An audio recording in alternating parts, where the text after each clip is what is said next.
Hello, team, and welcome to another ATP Geopolitics video with myself, Jonathan MS Pierce. This is not a frontline update. This is a Ukraine war news update for the 17th of February 2023.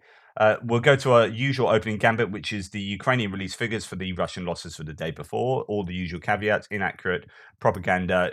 Russians don't release the same figures, but I think these are indicative and useful to see trends. And one of there are three significant numbers on this list today. The liquidated personnel has gone up fairly considerably, at least 100 from the day before. So obviously things are a little bit difficult for the Russians on the front line, but that's not to say it's not for the Ukrainians as well.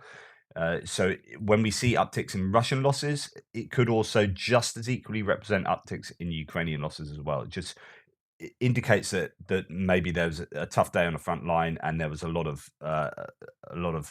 there were battles going on left, right, and centre.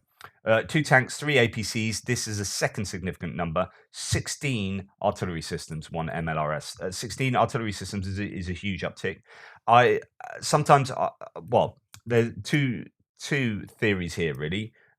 One is that artillery systems is really good to see an uptick in those high numbers for those being lost on a daily basis, because they are the things that are pounding the Ukrainian lines, and they present really one of the biggest threats to Ukrainian lives. Many of the people lost in this war are lost due to artillery. On the other hand, Russia arguably have a massive stock of these, and so perhaps it's of less impact to see these go because they can be easily replaced. I don't know, actually. I need to look into this. It could be a bit like tanks, where they say they've got a lot of them, but in reality they don't have a lot of them because they've been mothballed, fallen apart, cannibalized, etc., etc. So I intuitively think this is a very useful number to see taking a hit on a daily basis. We do understand also that ammunition is an issue for the Russians, and I'll talk about that in a second. 2 anti-aircraft warfare systems. I think just that general consistent loss of these on a daily basis, because these aren't like artillery systems. As you can see in the numbers there, there's a ratio of 1 to 10 really of artillery systems to anti-aircraft system losses. These are far more expensive and have quite a lot of impact when they are lost, because I want to talk about this more explicitly in a second, actually. So just to continue, 1 drone, 14 cruise missiles, because there were cruise missile attacks again. 20 vehicles on fuel tanks. So this is the third significant number. There's a real uptick there, and of course that represents logistics. And an army is useless without ammunition, without fuel. And 2 pieces of special equipment. One thing about the both anti-aircraft systems and artillery systems, I've noticed that there have been quite a few losses down in the Kherson region. And in fact, reporting in Ukraine talked about this last night. It's weird because I was gonna have a specific little segment on this, and they beat me to it. But actually, I've seen an uptick in artillery systems and anti-aircraft systems in this area, and I wonder whether Ukraine. I've got this theory that if they take out air defense systems. Now, some of these S-300s, S-400s might well have a range of 200 kilometers. So, you can have these sitting way back here. But if they're taking out artillery and air defense systems, in a very kind of methodical manner here, you could then start seeing aircraft being used slightly over the Russian lines, and a creeping kind of air supremacy. Could you chip away at air defenses so that they get pushed back further and further back, and you can get some kind of air superiority in a very small area of the battlefield, but then use that to support your troops, and then they can move forward, and then you kind of have this incremental move forward with a degradation of the air defenses. I don't know. Someone with far more knowledge of tactics can let me know that, but it does seem like Kherson is seeing a number of air defense systems and artillery pieces being taken out. UK intelligence today, Tim White says the UK MOD has published a more cautious number of victims on the battlefield for Russia. Personally, I think the MOD is underestimating, especially the ratio of dead to severely injured. I think the mortality rate could be as high as 33%. So the MOD, so remember that that Ukraine have announced over time that 141,000 Russian troops have been liquidated. of course, we can argue about whether liquidated means killed or killed and wounded. Russian Ministry of Defense and private military contractor PMC forces have likely suffered. So that's a 55 to 75% percentage. That's what likely means in British intelligence analysis. Suffered 175 to 200,000 casualties since the start of the Russian invasion. This likely includes, again, 55 to 75% likelihood, 40 to 60,000 killed. So that is at least half of what the Ukrainians have claimed. The Russian casualty rate has, if that Ukrainian number is dead, killed in action, the Russian casualty rate has significantly increased since September 2022 when partial mobilization was imposed. By modern standards, these figures represent a high ratio of personnel killed compared to those wounded. This is almost certainly due to extremely rudimentary medical provision across much of the force. I've reported on this previously. Artillery has also certainly inflicted a majority of Russian casualties, just what I was saying earlier. And Wagner PMC forces have deployed large numbers of convict recruits. These have probably experienced a casualty rate of up to 50%.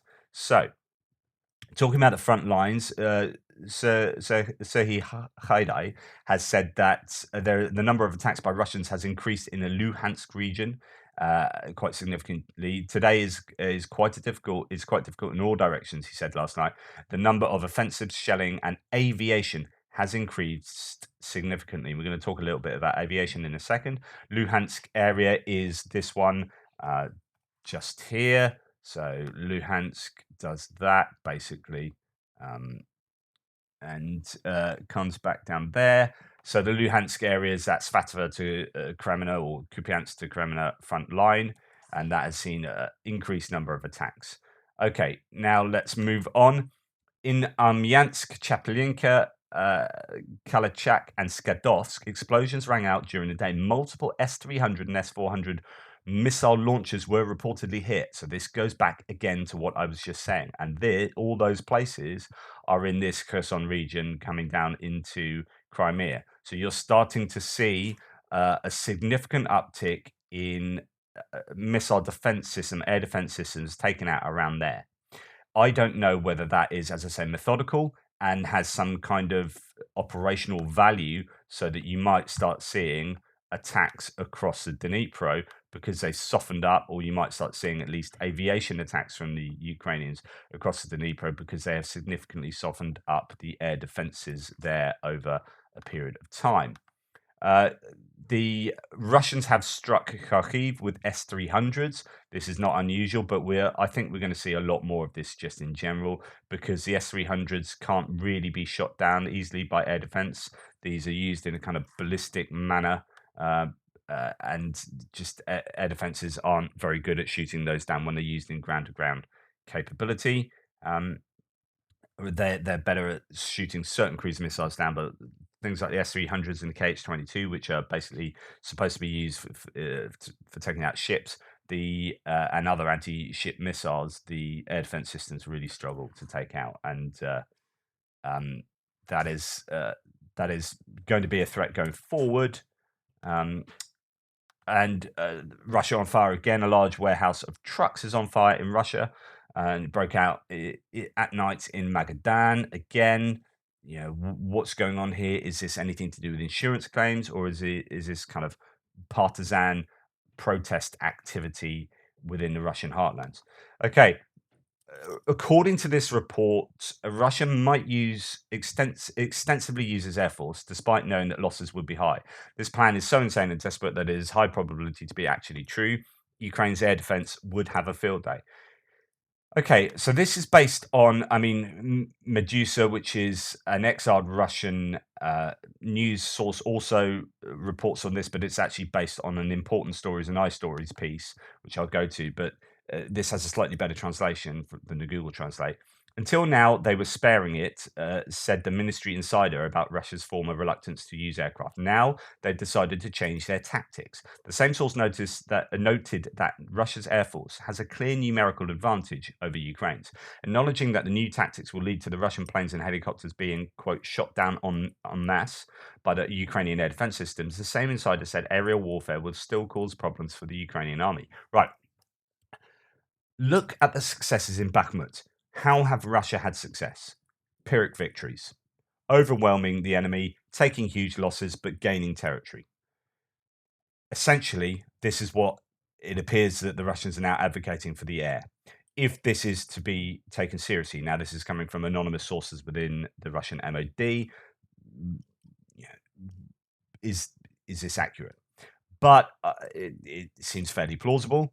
On February the 14th, the Financial Times, citing sources, wrote that Russia was redeploying combat aircraft and helicopters to the border with Ukraine to use them to support the offensive, according to a senior US politician in a recent meeting with representatives of Ukraine's allies.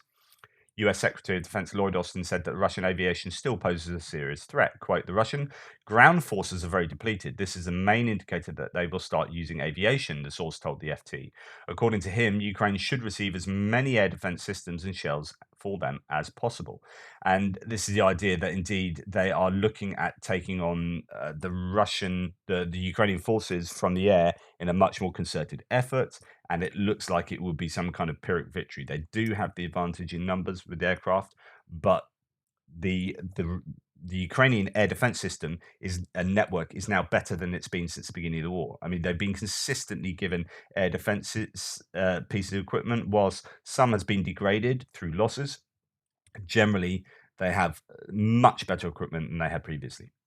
At the same time, so there is a bit of contradiction going on here because both Ben Wallace and Lloyd Austin have said that they don't see signs of an impending massive air attack, noting that their intelligence hasn't shown a significant number of aircraft being built up. So it depends who you're listening to here.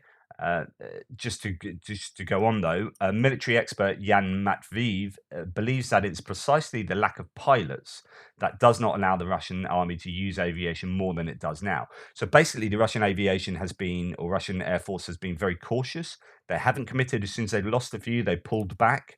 But you've started to see in the last couple of weeks them losing a lot more again because they are being more risky. Does this indicate what is to come? Which is kind of what this article is claiming.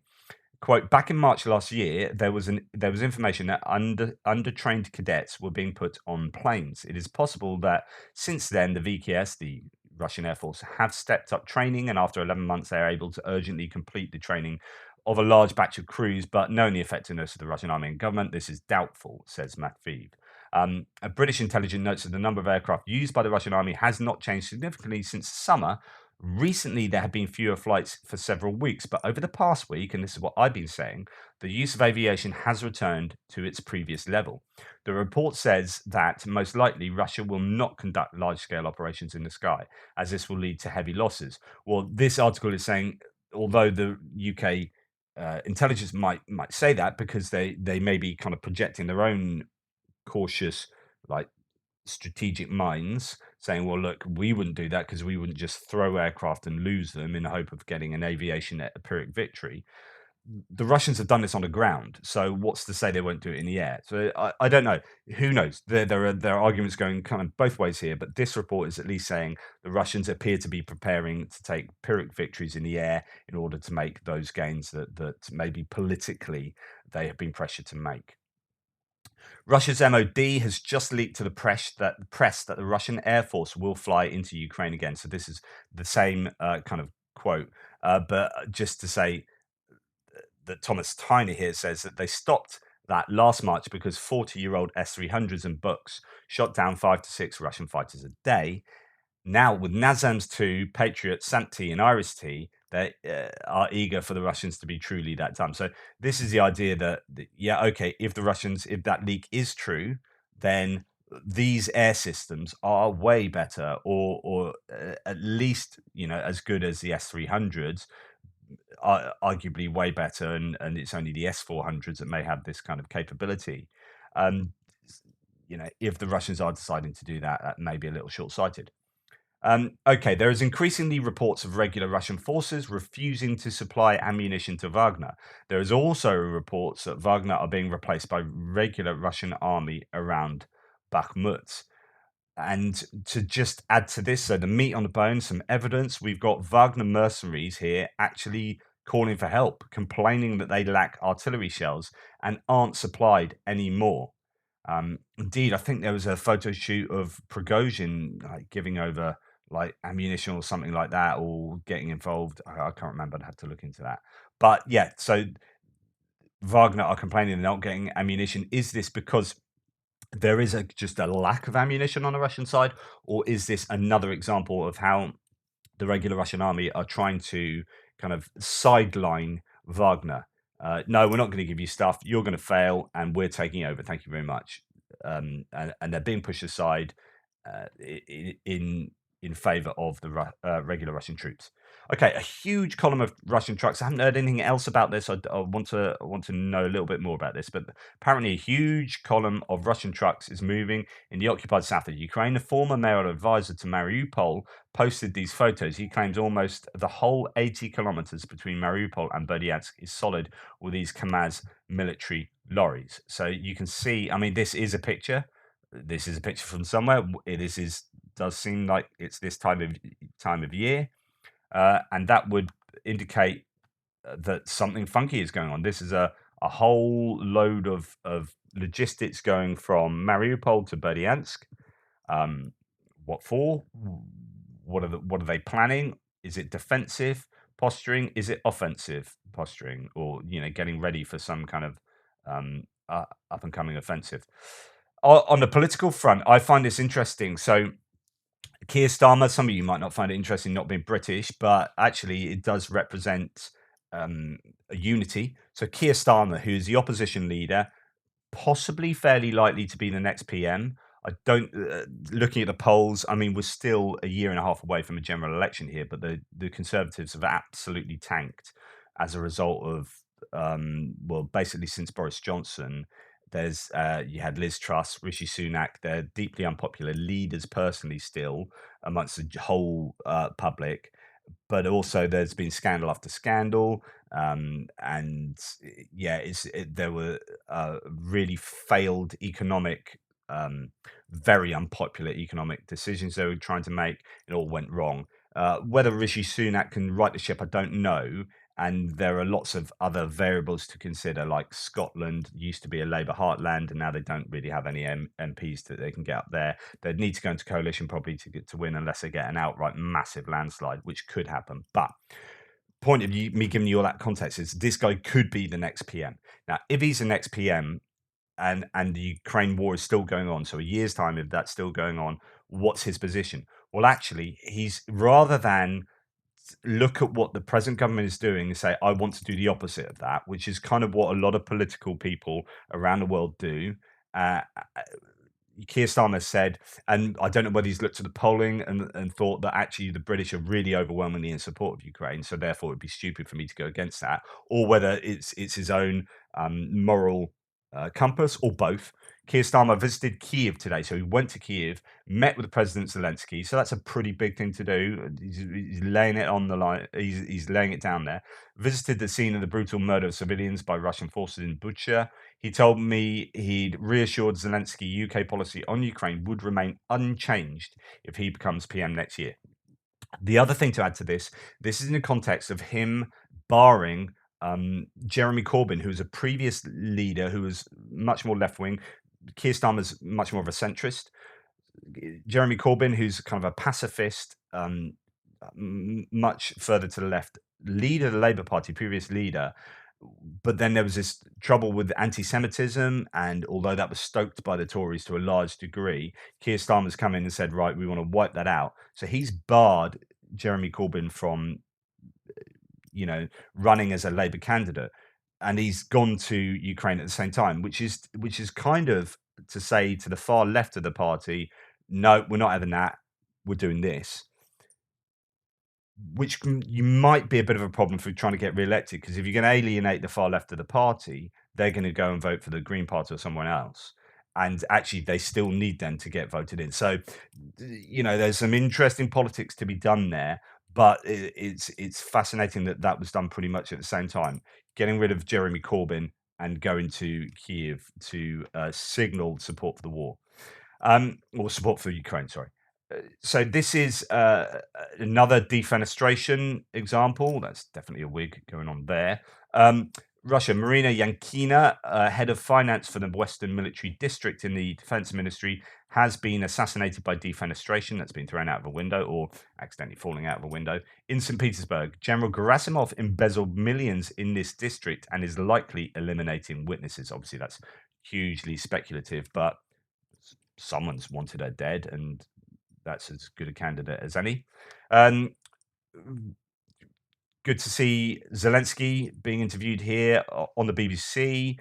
Said, in fact, I'm going to play you what he says because this short little excerpt is basically all you want to know. Сьогодні наше виживання, наше єднання. In fact, that's pretty loud, sorry.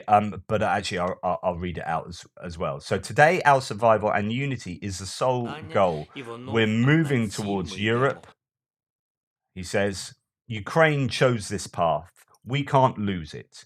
Ukraine wants security guarantees. We all want it. We are united. Any territorial compromises would make us weaker as a state.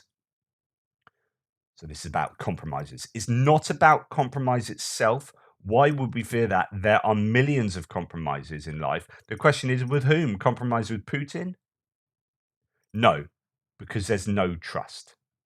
So that's about compromises, or in this case, kind of like not about compromises, because he's saying, yeah, who would we compromise with? We don't trust Putin. We don't trust him enough to do. And he's absolutely right. Like, Putin has shown precisely zero trustworthiness in international politics. No, we won't invade. No, we won't invade Ukraine. We won't invade Ukraine. Oh, we've invaded Ukraine. Like, don't trust you. Absolutely, you've committed, or on your watch, there have been huge amounts of war crimes committed. We're not compromising with you. What that then means is that, okay, talk of negotiations is kind of, it's off the table, really. And you had Lukashenko talking yesterday about how he would love to negotiate. But interestingly, Lukashenko speaking of a really interesting interaction with Steve Rosenberg from the BBC yesterday in Minsk.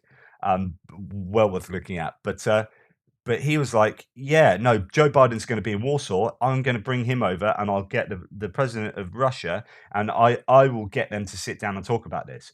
Hang on. What country's being attacked here? What about Zelensky? So this is this idea, and that says everything you need to know. Ukraine is seen as a pawn, right, between the US and Russia, even by Lukashenko here. Ukraine has no sovereign right to self-determination. It has no say in what's going to happen with Ukraine. Zelensky has no say. Well, Lukashenko, you can jog on, mate. If that's how you see this, if you see it's just between Biden and Putin, then you've misunderstood everything. Yeah. Right, just to sort of wrap things up, France is sent the first company of these light tanks, or these armored reconnaissance vehicles, but they do have rather sizable cannons on for just a kind of IFV. Infantry fighting vehicles, so they're a little bit more than that, and people argue whether they're a tank or not, who cares. 14 of these AMX-10RC light tanks are being sent to Ukraine, literally are on the way now. It is reported that their crews have already completed their training. It's said that Ukraine will receive 30 in total. So they're on the way already. It will be interesting to see whether they're sort of held back, ready for a counteroffensive, or whether they're sent in dribs and drabs to the front line. But you worry that they gets kind of chewed up in those sort of attritional battles going on. Keep them back, get them ready for a big offensive punch, and then there you go. Right, Occupied Crimea has announced that a Ukrainian drone was destroyed near Sevastopol, I think last night. Surprisingly, Russia specifically says it was near the Balaklava thermal power plant, though of course no damage. Well, Ukraine sites are publishing this document, which they say shows power outages. So according to Ukrainians, there are power outages on Crimea. And there's also drone activity around a power station in Crimea. 2 and 2 equals 4, or 2 and 2 equals 5. Who knows? But it could be that there are power outages because the drones have been successful and not that they're being shot down near the power plants. And finally, occupied Mariupol cries out for help. So remember, Mariupol, goodness me, it seems so long ago now, held out for so long and was basically razed to the ground because, that's what liberation does. So the Russians went and liberated Mariupol by destroying it, and the people who live there, well, hey, thanks for liberating our city. Our children are free. So there are all these sort of signs appearing outside the windows of apartment blocks, being spray painted on walls, spray painted on sheets, so on and so forth, saying things like, our children are freezing. Where are the windows? We're freezing. Help. Please help. We're freezing. No heating, no gas, no power, no water. And that's from Mariupol City Council. Yeah, things aren't so good under Russian occupation, perhaps, because it's occupation and not liberation. I would argue. Anyway, thank you. That's news for today. Take care. Please like, subscribe, and share. And all the ways you can support the channel are in the description below. And I will speak to you in the frontline update to follow shortly.